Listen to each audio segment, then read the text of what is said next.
Okay. Where's the loafer bread today? Okay. Well, let's see. What brand is it? We're rolling. We're rolling today. What? No, I was there when we walked in this morning. Okay, we're at the Mishnah and Lamed Hey and Aleph. Baruch Hashem, we plowed through the next area of Gemara with the Mishnah. Now we have a new one. There's Galgal Chutz L'Chum. Let's say if the Eruv rolled outside the Chum, and if you were with the 40-mile-an-hour winds that we were at in Running Springs, you can definitely relate how that can happen.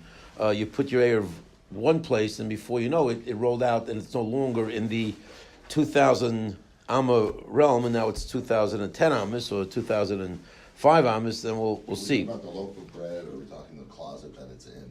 No. The closet is history. So now we're just talking about the loaf of bread. Correct. Okay. Correct.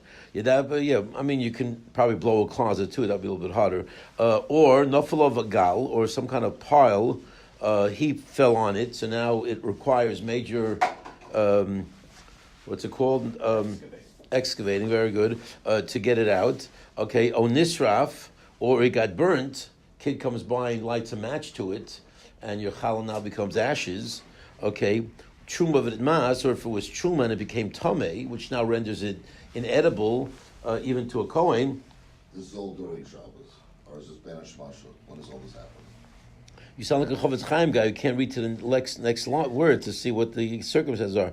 Famous joke, but we won't go there. Anyway, okay, and I'm Chofetz Chaim, so I can do that. Anyway, Mishach Sheikha, so if it happened after a Gadah Kareza Erev. I'm sorry. Mibon Jom Ein Erev. I skipped something. Mibon Jom Ein Erev. If it happened before the day, so that when Shabbos approached and Shabbos hit, the Erev was no longer there, was all ready to go, but any one of these four circumstances came in to render it unusable or inaccessible by the time Ben Hashmashos hit, Ein Erev. It's not a good Erev, because remember we said the key point of time is Ben Hashmashos. Mishach Sheikha Reiz Erev. If it happened after it already got dark, so Ben Hashmosh was already passed, and then some sheretz came by and dropped its dead body on the challah, or became whatever, it burnt, or all these other circumstances, or rolled out of the tchum, harei erev. Then it's all good. As we said before, this reinforces the principle we've been saying throughout the Masechta, that the key point in time is Ben Hashmashos. Im Suffolk, if it's in doubt when it occurred, you don't know when it occurred. So it could have occurred earlier, it could have occurred later. You're really up in the air about that. He says, Rav Meir Rav Yehuda Imrim Harei Chamor Gomel. Rav Meir Rav Yehuda says you're sort of stuck between a rock and a hard place. You're like the driver of a Chamor and a Gomel. Okay, and the Chamor you lead from behind, and a Gomel you lead from the front. Right, so what do you do when you got a gomel on your right side, your chamor on your left side? You're sort of stuck. So you sort of have to just keep in the middle. Right, there's no way you're going to be able to lead those two animals without staying in the middle and prodding from one side and pulling from the other. See, you just got to grab the middle area of what you're sure about, and that seems to be that. Therefore, it doesn't work. 1 second. So im Suffolk Rav Meir Yehuda Imrim Harei Chamor Gomel. Rabbi Yossi Rabbi Shimon Imrim Suffolk Erev Kosher. Okay, and he says Rabbi Yossi Rabbi Shimon say Suffolk Erev is okay. If you're in doubt, we will be lenient. Rabbi Yossi Av Tulmis Heid Mishum Chamisha Zikanim Al Suffolk Erev Shekosher. Av Tulmis. Rabbi Yossi testified. Rabbi Yossi said that Av Tulmis testified in the name of the five Zikanim that a Suffolk Erev happened, and they were maksherit. They weren't sure when it was rendered unusable, and because it's a rabbinic question, Safek Rabban Lakula. Let's catch up on the Rashis here. Okay, a lot of Rashis. There's Galgal Chutz Tchum of Eine Erev. If you think of Kula here, then you'd be over a Doraisa when you walk too far. Oh yes, so you hold like Rabbi Akiva that Tchumen is Doraisa? Well, no. It's not the Pashtus. Oh, so you're saying you can walk Doraisa, you can walk as far as you want on Shabbos? Yes. According to the simple understanding, the whole concept of Tchum is a rabbinic concept.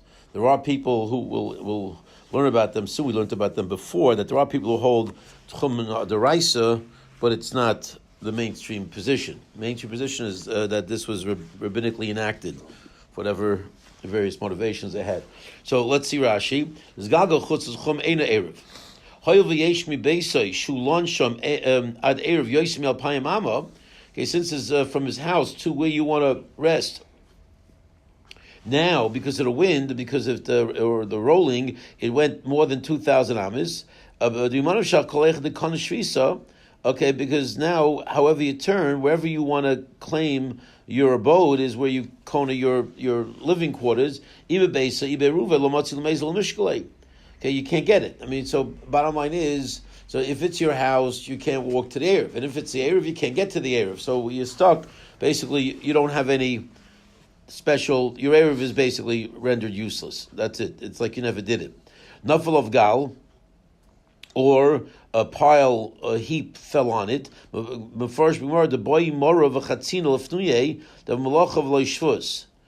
the Gemara is going to explain that you need a pick and a shovel to move this stuff, which is a malacha, not a shvus, because the original thought process was that all you need is to move the rocks. It's only muksa, but we'll say no. It involves more work. You really have to excavate, and that excavation is going to be a real problem on a deraisidical level. So it's rendered truly inaccessible. Shuma v'nitmas, so chaz yelo l'didei v'ol achrini, where shuma that became tamei is not acceptable, not valid, not for anybody. Certainly not for a Yisrael who never was able to access the truma, not even for a kayin anymore, because a kayin can only eat tardik truma and not tamadik truma. Bishachshecha kfar kana erev ben hashmashos. If it happened already after it got dark, he already acquired the erev ben hashmashos. The Shabbos hayel v'hutra. And Shabbos, I guess the laws of Shabbos or the Erev of Shabbos, once it became interesting language. I mean, Shabbos, that's a very broad word, Shabbos. But I guess the Erev, what you're trying to do on Shabbos, once the allowance kicked in, that Ben Hashmashos happened and it was all valid and all good, then it's good. What's a little mem there? Interesting language, Shabbos, Hayel Hutra, Ayin Le'el. Okay, maybe we've got that same language there. Okay. So that's if it happened after dark. If it happened after dark, you're good to go. Everything is fine because the key time was good, and all these problems occurred after it got dark.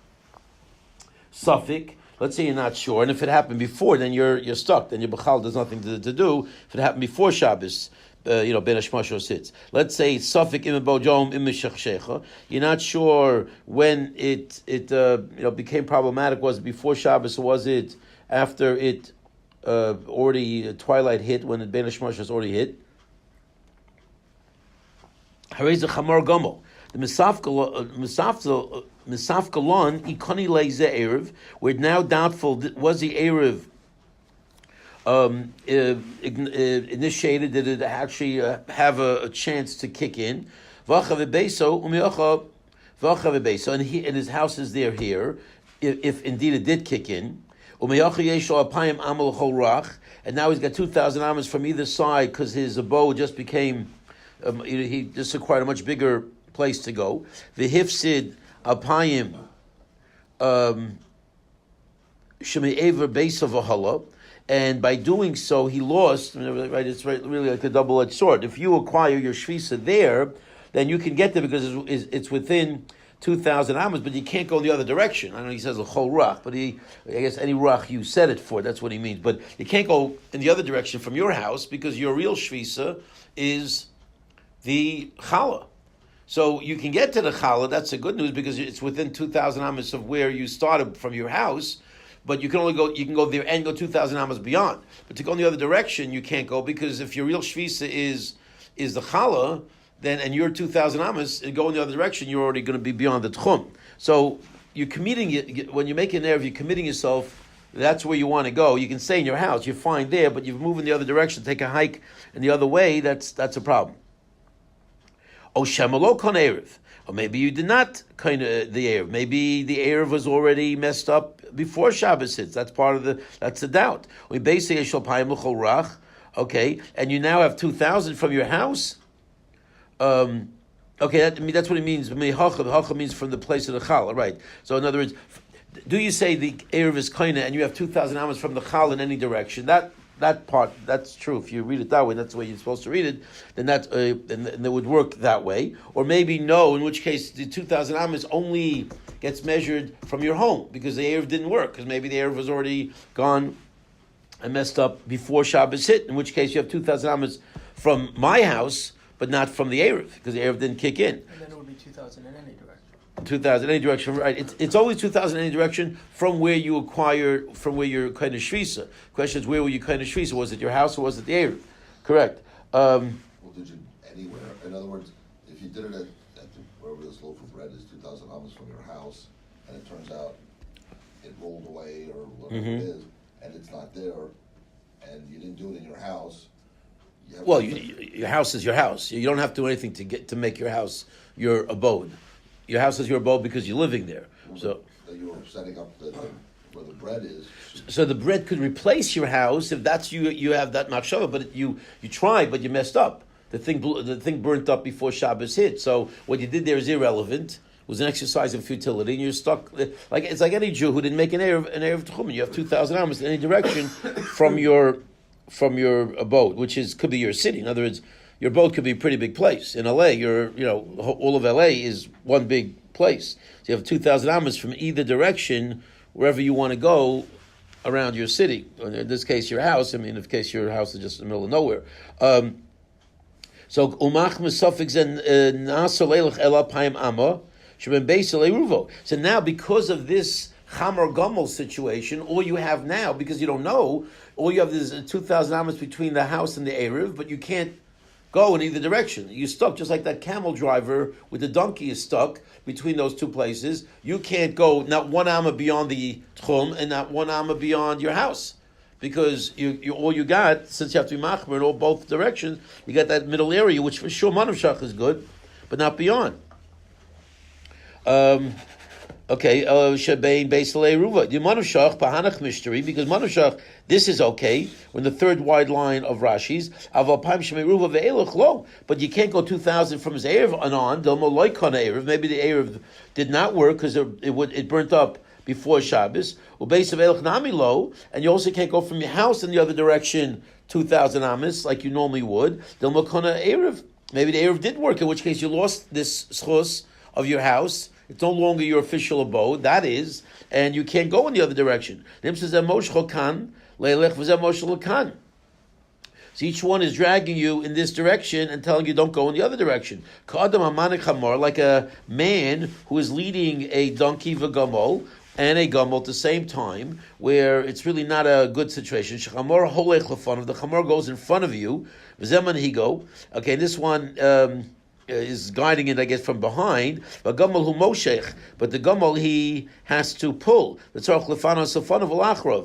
therefore he has to turn forwards and backwards. So he's sort of stuck between those two places. He can't go anywhere else, because if he does, he's going to lose control over one of the animals. So here too, you have to stay right between the two areas. Okay, that takes care of Rashi, and now ready for the Gemara.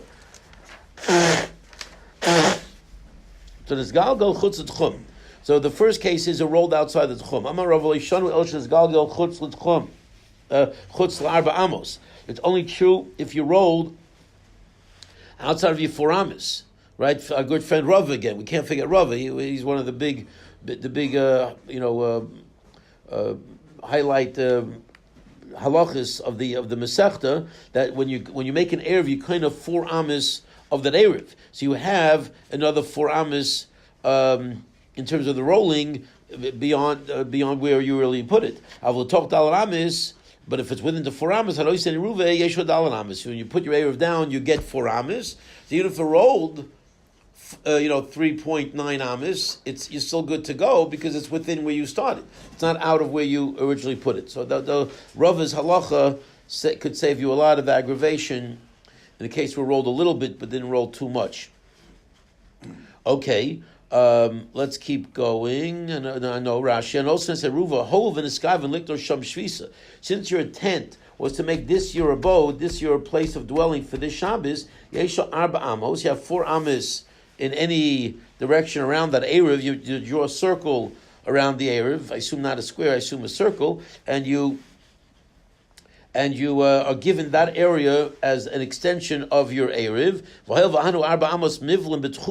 And since these 4 amos are still absorbed within your proper area of Tchum, have a look at Tchuma. It's like it is within the Tchum. We can also say Bebayis Chum. It's like no different than putting your Eruv in a house. That's the end of the Tchum, right? So what? Only where you put it, if you put it in the kitchen, you can't walk to the dining room, and like it's all one place. Shafiluhu elef amma, even if that house is 1,000 amas large, okay, it's a big palace. Malach is kula v'chutz alpayim amma, right? Do you measure 2,000 amas from the challah in the kitchen, or can you measure 2,000 amas from the back den? Okay, and could be a big distance, but it's all one area because the house has a din of dalan amas because as defined by halacha, that it's all considered one area. So here too, even if it's a middle of nowhere, you put your tchum in the middle of nowhere, you don't have just, your starting point is not that challah, the starting point is 4 amos around the challah. Okay, so Rava's halachas, I guess this sounds like this is mamash a source. There's a Mishnah, Rava said it on the Mishnah, and this is where it extends to all these other areas throughout the Masechta. Okay, very good. Next case, Nafal of Gal. Okay, you got this heap of stone that, and whatever rubble that fell on it. Kasake daitach. So the Gemara thought originally the boy matzah shakale that if you want, you can remove it. And if that's the case, lema season lo karebi.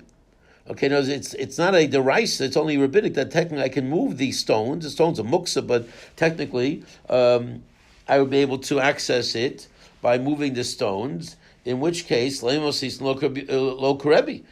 Then this Mishnah would not be able to agree with Rebbe, right? Because what's muksa? Muksa is not the rice. Muksa is only rabbanon. The karebi So if it's only a rabbinic issue and the heap of stones fell on it, ben hashmashos, I can still move those stones and only be over a rabbinic issue, which is not a problem. Ben hashmashos, according to Rebbe. Gemara says, no, calm down. I feel tema Rebbe can even be like Rebbe. Lo tzricha, the case is needed. The boy mora v'chatzina. You need serious, instruments of excavation, of sort of digging this thing out. In which case, it's mamish like a malacha of binyan and steerer. Let's take a look. Any Rashi here? No. One Rashi. Yeah, the last Rashi on the page. The boy shakel ekutani masisin ein erev mishum tiltil avanim d'shvus rabbananu. Right. So the thought was I wouldn't need a whole big operation going on just to remove the stones and just get to the bottom of the stone to get to my challah. In which case it would be not like Rebbe. The answer is no. By needing this. The shovels and that has a din, somehow it does. It's interesting because it's not really clear what malacha you're going to be over. It seems like it's a binyan steerer kind of thing because I'm by taking this big pile and destroying it for the sake of now accessing it. So it sounds like if it can't be done through moving, but it needs actual special materials and special utensils to make it happen. That takes it to a new level, and then it becomes a derisive concept. Okay, right? He calls it. Does he say binyan steer? So the ritva bona would be if it's outside, and choresh if it's inside. I mean, other way. Bona if it's inside a building, and choresh if it's in a field. Interesting. So you would have said, how does a pile of rubble become choresh? It's an interesting chiddush because it's not actually on the ground. It's not in the ground, but there it is. The word is, it becomes a grave. The only way you can get this moved is by these serious machinery, not whatever, serious items like the shovels and the picks and all that stuff. That not becomes like part of the ground. In which case now you're moving the ground. That's choresh, or you're moving. In the inside you're moving the structure. In which case you're now flattening your floor. So you're flattening your floor. You're not taking something that just easily picked up. You're not going to say that's bona, but here when you're you're literally moving stuff that typically would be unmovable, and that's considered binyan and stira. Okay, or binyan and choresh, I should say. Okay, very good. So clearing a rock from a field is considered choresh, right? well, certainly if Clearing rocks from a field is considered choresh. But it seems that if you could clear the rock without having to use a pick or if you can just pick up the rock, I wonder. It seems like that would be a choresh midrabanan. Okay. I mean, that's just an assumption. I'm just kind of. Well, it would be muksa. I don't know if you needed a choresh rabbanan. It just would be muksa anyway. The rock's a muksa. Well, I mean, if clearing rocks is usser, right? At some point, there's got to be a distinction between a. Yeah, but I think it's rocks that are Just in the ground. I think so. Or Partially in the ground, well, not again, on top? I think it would be same halacha. If it's a kind of thing you just pick up, it's a pebble, it's a stone, it's a rock you can pick up and just throw. I don't know. I don't think that would be. It doesn't sound to me that that's a choresh. But if it's like a pile that you need instrumentation to get it out, then it becomes part of the ground. And then when you clear it, you make it the ground plowable. Then that would be. So okay. A hole in the ground. What? You're using a shovel and a pick. Yeah, you're making a hole in the ground. Well, I mean, you're not making a hole in the ground. You're clearing the ground so that you can get to the challah. I mean, it's not. It's again, this is all above the ground, but it has a din of the ground because it became so significant that now it has a din of being on the ground. When did we discover that the rocks covered the challah? Before Shabbos, during twilight, or on Shabbos? Before Shabbos, then you would know that. Yeah, when it so we're talking about on Shabbos. You found out on Shabbat, but the key question is when did the pile happen? Yeah. That's the question. Okay, but let's suppose you tried to pick up the rock to get to the challah. Let's say it's muksa. What have you done it on Shabbos? Or? But so as long as you're able to pick up that rock, okay, in a normal fashion with your hand, that it's only muksa, then the eruv is valid. If you hold like Rebbe. Because since all muksa, all rabbinic things are waived, ben hashmashos, so you're good to go. But if you can't, and you need a morav of chatzina, so you need these heavy duty instruments to make it happen, then it becomes a malacha deraisa, in which case you're stuck and you can't. Then the eruv is not valid. So the muksa part wouldn't bother us if you can just pick up the stones. But if you can't, if they're too big, and it's literally like God forbid these earthquakes that you just push it without the plow, the big plows and stuff. You can't do it. Then okay, fine. The 1-ton boulder falls on the piece of bread. A what? The 1-ton boulder Yeah. falls on the piece of bread. Right. You're not moving that with your hand. Correct. Okay. Yeah. I hear like one of those stones. Like whatever. I don't know how they did it. And then, right, with these stones, like the old Jerusalem stones that they built all these walls. That one stone that's like 60 tons or something. Yeah, it's like so immovable. How they get it in the right. wall. They can't even figure out how they actually did it. Forget about one person moving it. Okay, so now we're up to case number 3, which is it got burnt. Oh, nisraf. Actually, this is now we're quoting cases 3 and 4. The thing got burnt, or it became tomei. It's 8:15 next door. Shachars. 8:30. 8:30. Whoa. Okay. So Lomali. So why do I need these cases? What's the chiddush of telling me that if the eruv got burnt or became tomei, that it's not a good eruv? This is exactly. It's a continuation of the stuff from before. So it's really not. It doesn't seem to be adding anything. So Lomali. Satana nisraf liyacha kocha Rabbi Yossi. Okay, it wants to tell you the case of Nisraf to tell you the power of Rabbi Yossi. Okay, Rabbi Yossi is the one who said that we're makel when it comes to Suffolk Erev Kosher. Suffolk Erev Kosher is even when the Erev is Pasha not even here. Now that's a big chiddush. All the other cases, the Erev is here, but it's inaccessible. Okay, or rendered, but here it's Pasha doesn't even exist. It burnt up. So yet, even there, if it's a doubt, Rabbi Yossi is going to say it's okay. And Tanat Shuma v'nit mas, or the Acha Kocho Rav Meir. And the case of the Truma, Where did it go? what? I got lost. Kenny, what? I got lost. Where were we? 1 second, one more time. Good sweet thing? Tanat, We may have missed the part of I that. think we're at a good sweet. You skipped it, didn't we? missed the part of Anam and Aleph. Oh, sorry. Okay, you're right. Okay, boy. Right. Utricha. Okay, I need these two cases. Sorry. I need these two cases of the rolling case and the pile of rubble case. The Tanan is Galgel. If I just had the case of rolling outside of the Chum, because it's not even here, it's not accessible to him.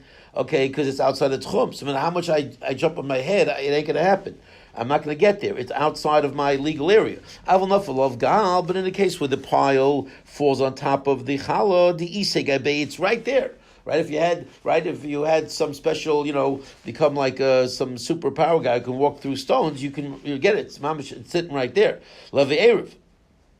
I might think it's a good Erev because it's just outside forces that make me unable to get it. But it is right there, able to be gotten theoretically. We tell enough of Gal, and if I just had the case of the pile of rubble fall on it, Mishum Nemichse, I would say right there it's uncovered. So in a way, it's harder to get to because it's covered by these humongous rocks.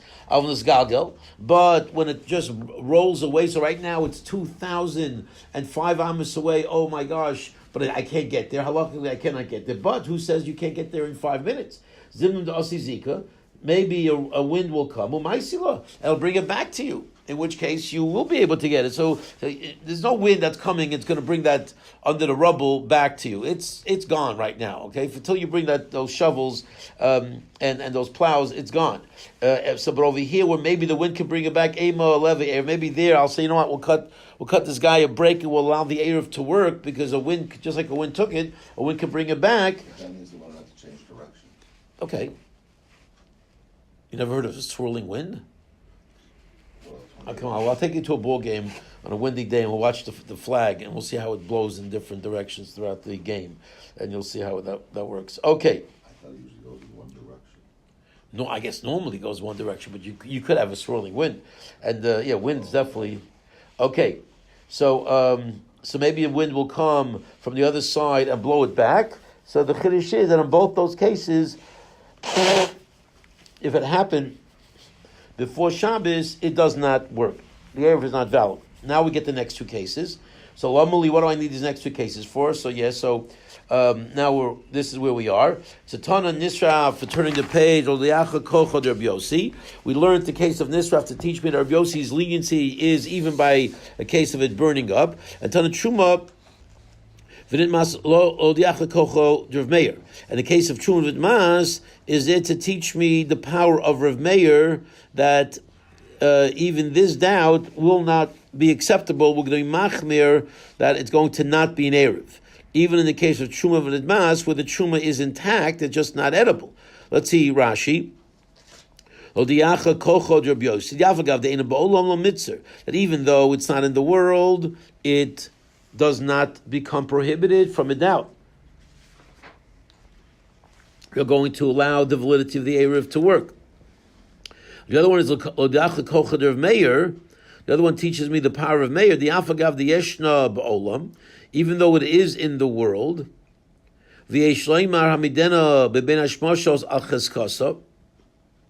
And therefore you can argue, so what's the question right now? The question is, when did it, right, that's the doubt. The doubt is, when did it become Tameh? Each case has its own suffix. When did it burn up? When did it become Tameh? And you can argue that we have such a thing called the Cheskas Tahara, okay, and let's put it on its Chazaka, Ben Hashmoshos, the Kormelchein Tahara Haisa, and before Ben Hashmoshos hit, right, Friday morning, what was this Chala? It was a Tardika Chala.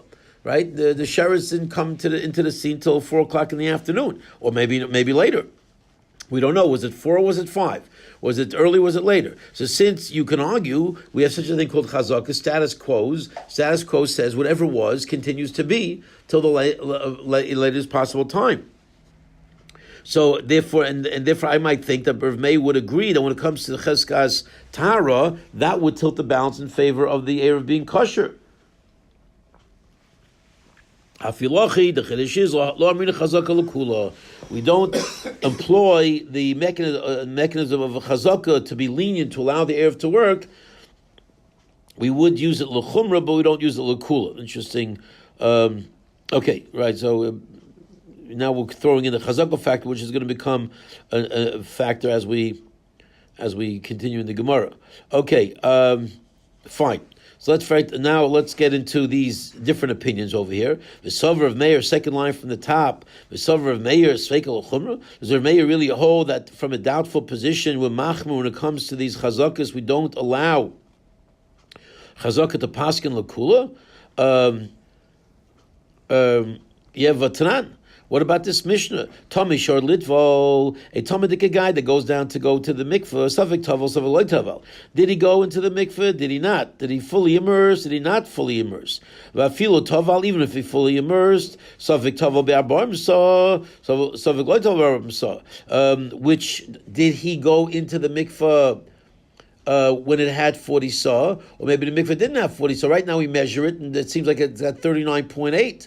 And but maybe the guy took out some water. So we're not sure at the time that he went in, was it a kosher mikveh? Maybe the mikveh had less than 40 saw. Maybe it didn't have less than 40 saw. So that's another possible doubt. Or even a third possible doubt, v'chein shnei mikvos, or another situation where we have two mikvahs, okay, b'yachas yesh bar b'am saw, right? So a lot of shuls have men's mikvahs and women's mikvahs. So this guy went into one of the two, doesn't know which one he went into. He's not great with the signs. Maybe they took them off because we're in California, so they took them off. So v'chein shnei mikvos, b'yachas yesh bar b'am saw, b'yachas ein bar b'am saw. One had 40 saw and one didn't have 40 saw, and this Shmendrik doesn't remember, but he knows he went down into one of them, but doesn't know which one he went into. Sveika Tomei. Then in all these situations, since you cannot say definitively that he purified himself from his impurity, so we're machmir. But here's the clincher. When do we say that you're machmir b'tumah chamura? When it's dealing with a real tumah of a deraistic in nature. Ava tumah kala, but when you're talking about a light tumah, gansha'achal oichlin tameyin.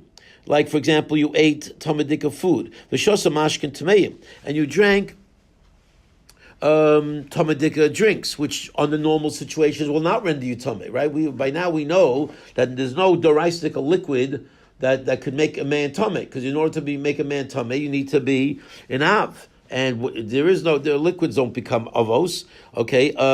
So these are all rabbinic scenarios. Or drinking certain things. These are referring to kohanim with truma. If the kohen eats some of food, rabbinically makes him tummy. Vabaroshu mayim shuvim, or you enter your head and the majority of your body into drawn water. If you're kohen, it's going to make you not able to eat truma. Varubo shoshalugin mayim sheuvim, or drawn water gets poured on you. You take a little shower, and then that's a problem. All these are different rabbinic scenarios where you're tamei drabonon. And then if that was the problem of why you needed to go to the mikveh, so it wasn't a sheretz, it wasn't a tsaras situation or coming in contact with a dead person, which is a deraisa dikatum, but if it was these type of rabbinic tumis, v'yor litvo, and you went down to the mikveh, Savik Taval, Savik Loy Taval, and you don't know whether you did it, you went down or not fully. I feel Taval, and even if you did, Savik Taval, Abram saw, Savik Loy Taval, Abram saw, did the mikveh have the right measurement or not? And so too, this is great for Ramajoyim. V'chein shem mikvos, and so too, two different mikvehs. Ba'achas yesh bar Abram saw, v'yachas ein bar Abram saw. One mikveh had the requisite amount of water, the other one did not. You know, v'tavel v'yachas men, and you went into one of them, v'yino der bezim and tavel, but you don't know which one you went into, the exact same repeat of the exact same scenarios, Sveikatar. A doubt will render you tamei. I'm sorry, Sveikatar, that will render you tar. Why? Because we're dealing with rabbinic issues. So by Tchumin, aren't we dealing with the rabbinic issue of Tchum? Okay, and if we're dealing with a rabbinic issue and we're doubtful about this Tumah situation, we should make it tar. In general doubts of rabbinic nature are tar. So why would Rav Meir come along and say Sveika l'chumra? We should go Sveika l'kula, as Rabbi Meir does here in these situations by the rabbinic tumah. Let's see Rashi. Betuma chamura, last wide line of Rashi's on top. Shenitma betuma If it became impure from a tumah that is rendered impure from the Torah, going ba'ava tumah, like a classic ava tumah, a sheretz, a mitzayra, somebody touched a mace. These are the classic derisive tumas. Okay, aval tumah kala, drabanan he, which is a rabbinic in nature. Ve'ezet tumaso tumas divrei soifrim latamus adam. Okay, what are the tumis of rabbinic nature that render a man tamei? Going ochal chatzi pras, ochlan tameim. Or if you eat a chatzi pras, half of a loaf of impure food, rosh rubo davar hein b'yitzias Shabbos. These are the 18 different enactments that we learned back in Yitzias Shabbos. Okay, that the rabbis instituted to protect the laws of Tumah V'Taira. So they broadened out the realm of Tumah. Okay, so in these situations it's different. The laws change. Okay, Yafilu Toval, Yesh Shoymar Boy Suffolk. Even if you did go to the mikveh, there's still room. We know you went down, but there's still room to create a doubt. What's a doubt? Going Suffolk Toval, Barboam Safa, Barboam Sasha, Mikvah of Fenenu, V'nimtza Chaser. For example, we don't know if you went down in a requisite mikveh 40 saw, where the mikveh was in front of us, and now it appears less. We measure it and it's less. Did it get diminished from the volume of liquid that's necessary before the guy went down to the mikveh, or did it happen after the guy went down to the mikveh? And so to v'chein beis mikvah should have b'kiyim be'echad mehen shloyabo memsa me'olam. We know one was less, one was more, and we don't know which one he went into. In all these cases, Feikot Tahar, Ustam Mishnah of Meir. Right, so this is a Stam Mishnah, and generally Stam Mishnahs are of Meir. Of Meir in our Mishnah is Machmir, and this Mishnah is Mekel. How to resolve the stira, we'll have to pick that up tomorrow.